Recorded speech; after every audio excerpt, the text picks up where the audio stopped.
Yo, hello ladies and gentlemen. Oh shit, I'm recording. I have to record again. I'm gonna put this in the video, but I have to switch the camera because this camera.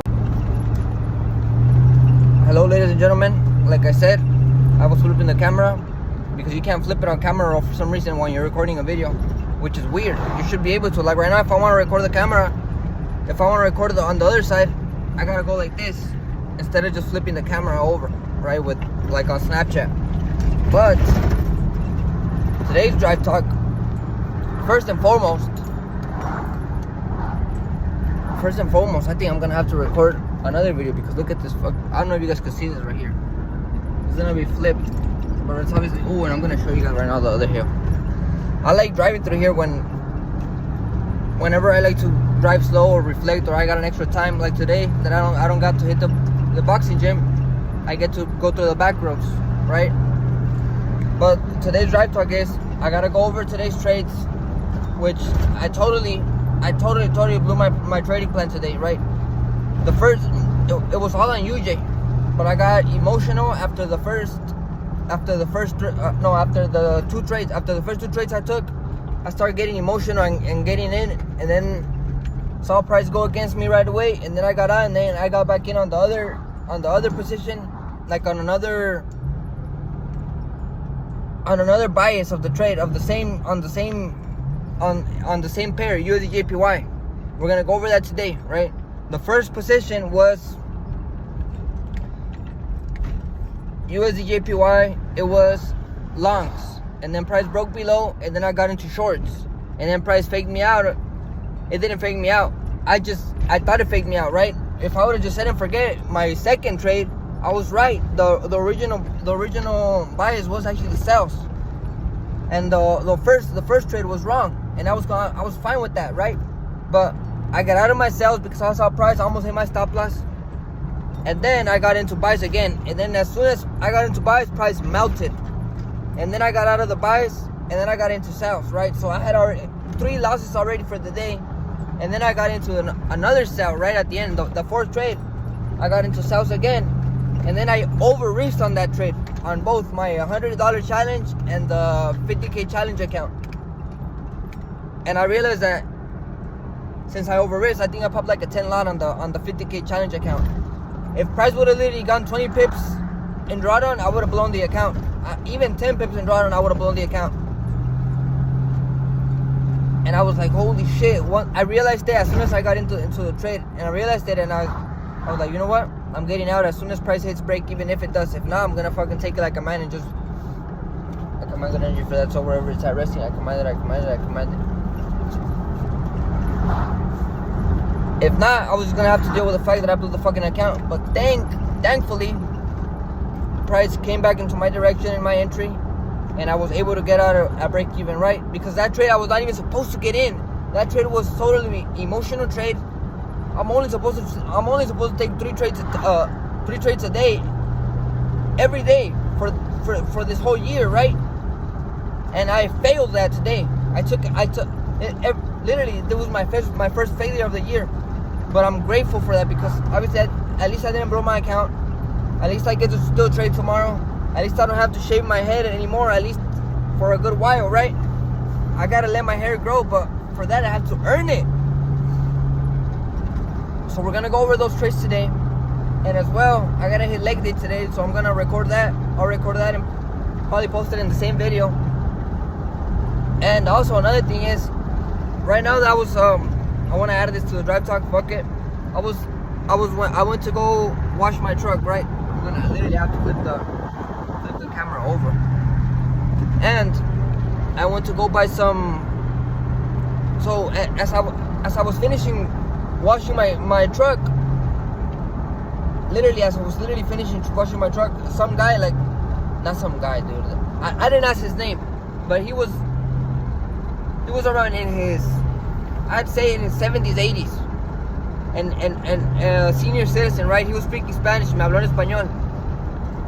And he was asking me first, and I saw him picking up cans of soda cans and plastic and shit like that, right? Obviously, I'm pretty sure he's gonna recycle them.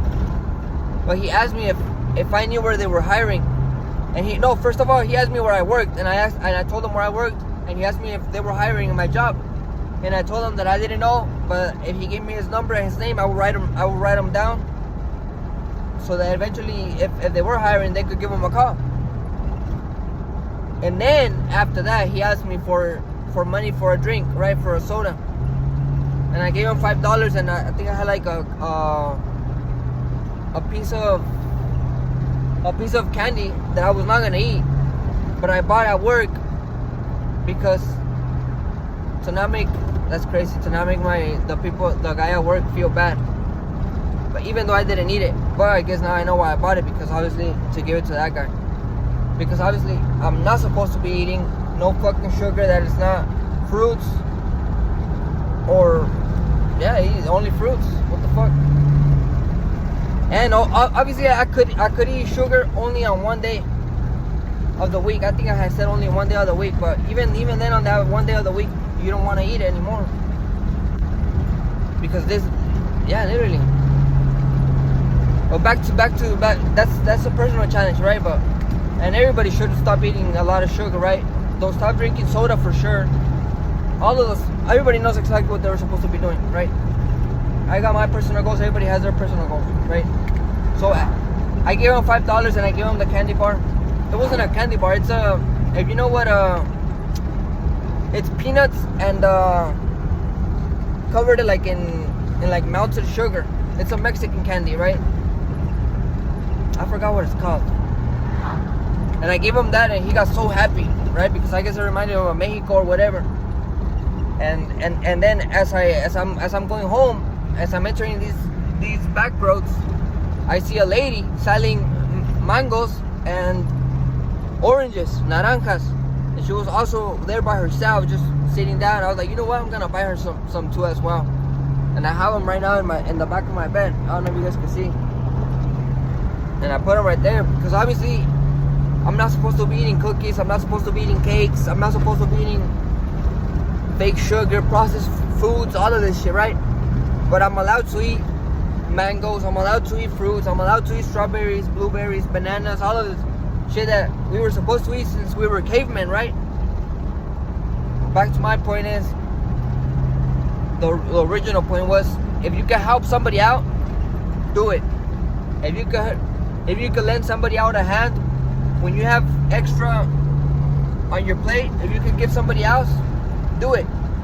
That didn't come out as good as I wanted to come out, but as long as you can help out people, it doesn't matter if you have a lot, it doesn't matter if you have a little, you can always help people, right? And then the more money that you make, it's obviously the more people you can help. That's why you gotta strive to make more money, you gotta strive to be better, you gotta strive to everything in abundance. And the more you can help yourself, the more you can help others. I don't know, I just went a little bit overboard on this drive talk, but just going into the leg day. Peace and love to anybody watching this. Not the end, but the end for me. In this video, in this drive talk. Have 200. After 9 o'clock, you may have 5. And then guess what? At the end of the day, there's one right left.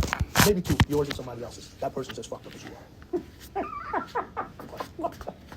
But you can count on that individual. I love that. You can count on that individual. Tell me first time with MJ. So what happened there?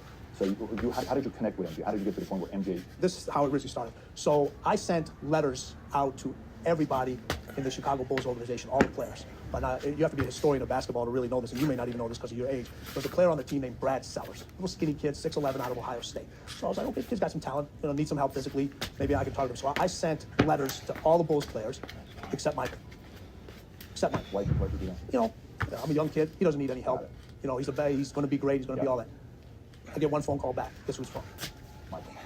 There you go. The best of the best wanted to get even better. The guy who didn't get the letter. The guy who didn't get the letter went and got it out of somebody else's locker, and told the athletic trainer and the team doctor at the time, talk to this guy.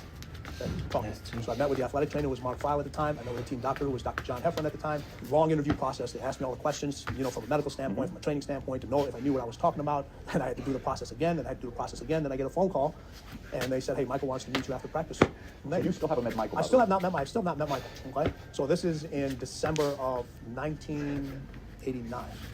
This is when Pippen first came. I think Pippen came 88, Yeah, right? so December. Grant came 89, Yeah, I wanna December. say. December. I think Pippen and Grant came the same year. if I remember. They did, because they used to party together, that's right. So in '89, in December, they tell me Michael wants to meet you at practice at his house. I go to his house. All right, I go over there, I look down on my shoes, on Converse. Everybody knows Air Jordan. It's the iconic Jumpman logo. I'm like, man, I can't go in this house wearing Converse. And I remember this is December in Chicago. It gets kind of cold. All right, so I take off the shoes. I got holes in my socks. Oh.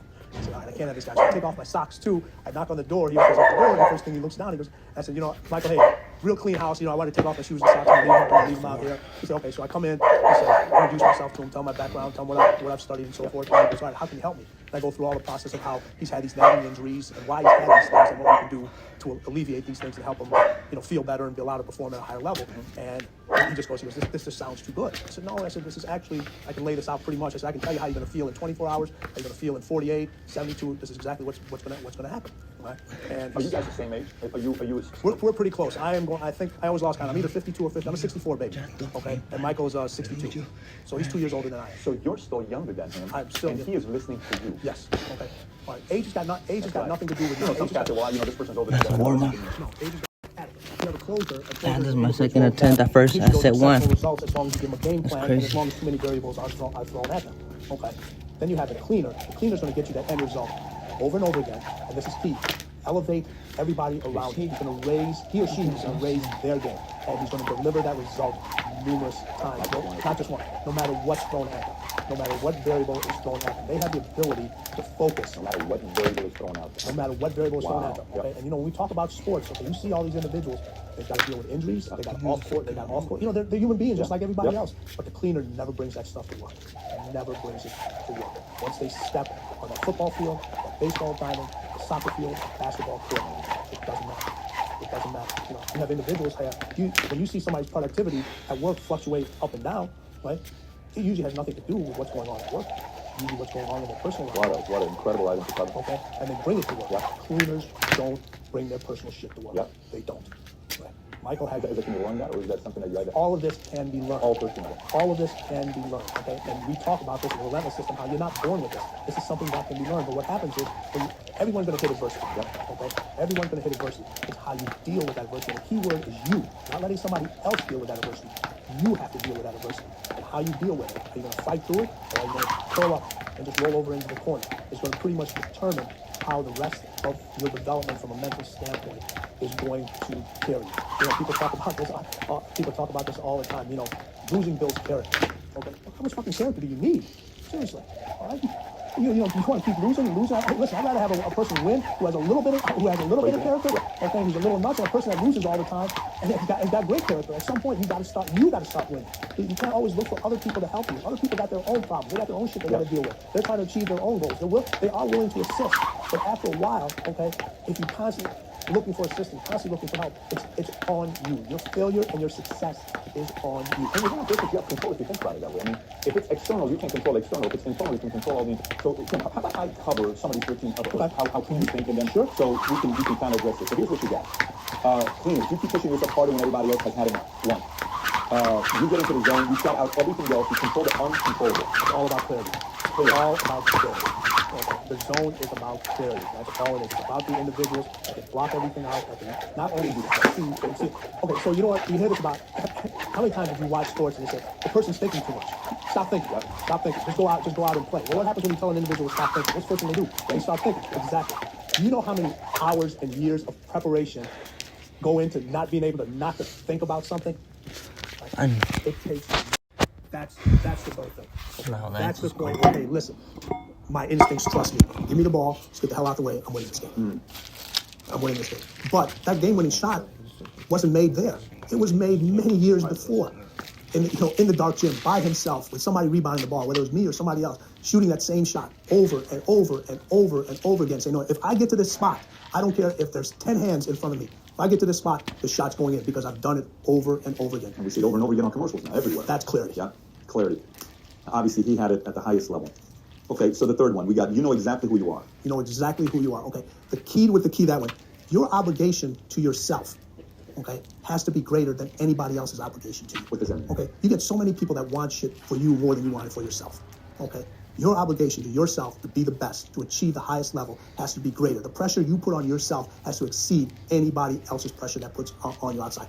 That's why Tom Brady's able to come from, was it 28 to whatever it was, 28 to 3, whatever it was, okay, because the pressure he put on himself is way greater than what anybody else could be able to do. That's why when he doesn't have his top receivers, okay, you talk about clarity and being able to put pressure on yourself, and his obligation is greater to himself than it is what anybody else can put on him, okay, why he can take average receivers and make them superstars, because he elevates their game. He makes the game simple for them. You know what he says? This is what I want you to do, okay? You're gonna run 10 yards, you're gonna break left, okay? I'm gonna throw you the ball. It's gonna hit you in these 2 fingers right here. All you gotta do is catch the ball. All you gotta do. You don't have to do anything else. Okay? When you turn, when you put your hands up, the ball's gonna hit you right here. Catch the ball. Okay? And if you don't catch the ball, guess what? Yours are a lot higher than everybody else. You can't come down to theirs. So the key when we talk about cleaners is yours is gonna be higher. The hardest thing to do is to elevate everybody else around you. Because if people get around and say, hey, listen, if I can do it, why can't they? Okay? Everybody can't do it. Okay? Yeah, I love this one. You know, people talk about this. We're all born with greatness. You're not fucking born with greatness. You earn greatness, okay? That's a bullshit line to sell fucking shit, to talk about we're all born with greatness, okay? That's the raw stuff about giving people hugs and high fives and all that other stuff. That's a fucking high, okay? I tell people, what do you gotta do to get to paradise? You gotta fight like fucking hell to get to fucking paradise. People don't know how to fight anymore. They don't know how to fight. Paradise starts in hell, and people quit because they don't know what to deal with, what's going on down there. When everybody's tugging at you, when they give you a pat on the back, in hell they don't give you a pat on the back. They're trying to throw you off this fucking window. They're trying to quit. So the ones that can fight, the ones that come back, those are the ones that succeed. Those are the icons. Many legends out there, very few icons. Powerful. That's powerful. So this next one is one of my favorites. It says, you trust very few people, and those you trust better never let you down. Yeah. Everyone talks about their inner circle. Okay? The greatest inner circle individuals are so small, okay? What the greatest do, you know what becomes their best friend? Distance. Distance becomes their best friend. Distance from their competition, okay? Distance from others, okay? Distance from their family, okay? Distance from their friends, okay? You have all these individuals that hang out together, okay? We idolize individuals, okay? Everyone tries to fit in a group. Okay, you're growing up. I want to be part of this fraternity. I want to hang out with these people. I want to hang out over here. Who do you idolize the most? The ones that stand alone. The ones that create distance between you and the competition and everybody else. Okay? You have all your friends. They may have all started out together. And what happens is when they know they can't keep up, okay, you create distance. Okay? You want them to come with you, but they don't have the ability to. They don't have the discipline. They don't have the sacrifice. So distance has to become your best friend in order for you to achieve the best at what you want to do. I know these are completely different thoughts than what other people tell you. Surround yourself with positive people. You know what that means? That means lie to my fucking face so I can feel good about myself. That's what that means. Okay? You need to surround yourself with people that tell you the fucking truth. When you're fucking up, they tell you you're fucking up. That's you it. made a bad decision. Now to do it again. Hello, ladies and gentlemen. To anybody watching this. Good morning to anybody watching. Good night, wherever you are. Let's go over these trades. Right, so I said I was gonna go over USDJPY and whatever trades we go over today. Lower the music real quick a little bit. So the first trade that I took today was this trade right here. USDJPY right here. So if you look, let me zoom out real quick. All of this choppiness right here. Let me go into the 1 hour. You can see previous strong areas of demand and supply. Alright, but I was mainly focused right here.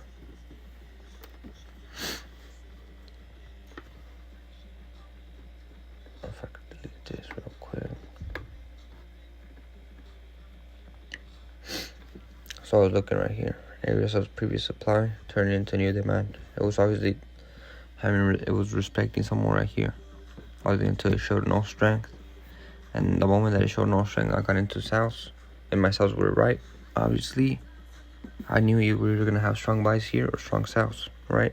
And I got into buys first, and I was wrong on my buys. And that's fine, right? You could be wrong on the first trade because you have still 2 trades to make up for it. But look how it happened. So these were the buys. I was wrong on them. I closed minus 21 pips. Let me look at the screenshot real quick. This was the first trade. I took 4 trades today. You can see this is a whole description of why I took the trade. You can pause it and read it. But this was the trade right here. This is what I was looking at. And I ended up closing the trade fully at, no, that's 24 pips. It was 21 pips. This GPY, the first trade of the day. 21 pips, but I always round it up to the nearest 5. So in this case, I'm kind of robbing myself some pips, but that's why I need to make even more, right? So I'm kind of robbing myself 4 pips right here. But, right, it doesn't matter. So let's look at the trade over here. This is an update on the $100 challenge. We were already up, like, close to, like, getting back to $100. Because I remember I deposited $100, but by the time that it hit, it was like 87. So I was literally already in profit as well. Look at this. With this huge trade right here, I used ZCAD, which was this one right here, over here. January. I literally just started recording back on camera roll because Snapchat just cut off that video right there. You see, it cuts off after 3 minutes. But that trade was this one right here, USD CAD 95 pips, which was a really good trade. We had the full heavy momentum zone, and then we had a nice impulse within the range that broke structure, right? This push broke highs and left this higher low. Price came back down, retested the higher low respectfully. That's where I got in. We did go into a little bit of drawdown, but then news hit, and then boom, we got the full push, full TP hit, which was a great trade, which was this one right here on a 0.03. But after that, man, I mean, look at this shit. That's crazy. Now we're back to where we were last week. No problem, we're gonna make it back as long as it's not a blown account. And the 50K account is the same thing. I believe this was a USD CAD trade, and then everything else just, I've been on a losing streak until today's last break-even trade, and those shorts on UJ would have made it back today. Look at the second trade. So this was the first trade, right? And as price broke back below, I got into sales, which was this one right here, right? You could pause it and read it if you want to read this, the reason for the trade and why I got out and everything. But look, price had a bearish and goes back below the zone, and I had gotten in with the stop loss perfectly. Look, my stop loss never got touched. My stop loss never got touched in the sales. Let me zoom in. As you can see, I got in somewhere right here, and I got out because of this push right here. Fear took me out of the trade, when in reality my stop loss would have never gotten hit. I needed to set and forget. Shout out Alex G. Set and forget, and look, price would have gone straight into profit and straight into freaking more profit, and I would have secured.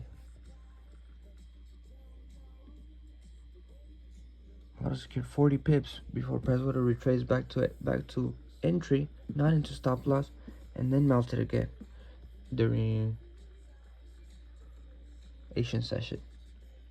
But the second trade was correct. These two trades I would have avoided if your mindset would have been right and you just let your damn trade play out. Obviously this trade was wrong, and that's fine, but this trade was right. You made it wrong, I made it wrong. And obviously getting out of the sales, look, I got into buys right after, and this wick buy, and instantly I got stopped out instantly. So that was minus 21 pips, 25, minus 21 pips, 25, and then 30 pips. What is that? 50 and 50, 30, it's 80 pips. And then this was the last trade over here. After realizing that price was actually going to sell, and I was right on the second time, I got back into sales, but I over leveraged. I think I popped a 10 lot. Look at this shit, a fucking 10 lot, bro. When the hell do you think you're popping a 10 lot on a 50K account that you're literally gonna blow it in? But I was literally, I was emotional. I was trading. No, I was not trading rationally. I was trading emotionally. And the same thing over here on the 100K account. I popped a way bigger position than I normally pop, and I started getting scared. I went into drawdown right away. A little bit of drawdown right here, or I think it was this drawdown right here, and then it came back down, and I close somewhere right here, I break even. But look, that 10 lot would have actually been a lot, but it was so big that I paused. The position was so big that I just could not just let it run, or I was like, you know what, prices, if it goes into run a little bit more, price is gonna just take me out. So I just closed that break even and called it a day, because I knew I was not even disciplined, or I was already done with trades and over leveraged. It was totally wrong, and it was emotional. Like, it was totally, you shouldn't even be trading during those type of shits. And I got out and I closed myself and I controlled myself, which I'm proud of myself for that. Now let's go over. I mean, look at the fucking sales. They did happen.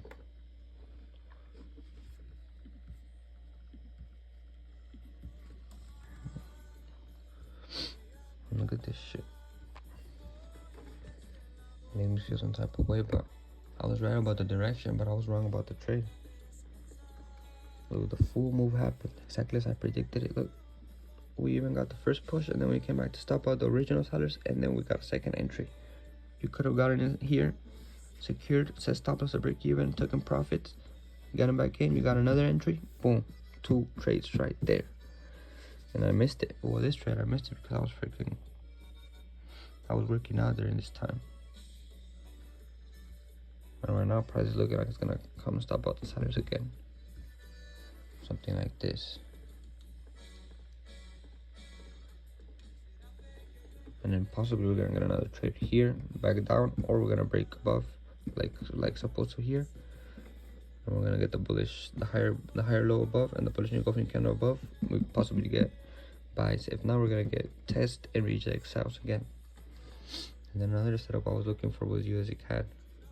Just waiting for USD CAD to get back to 120, 143, 142, somewhere around this zone, right? Because obviously we had strong buys below. Well, these buys were weaker than these buyers, so we have to see if there's any strength still here. If not, we're gonna have to sell below.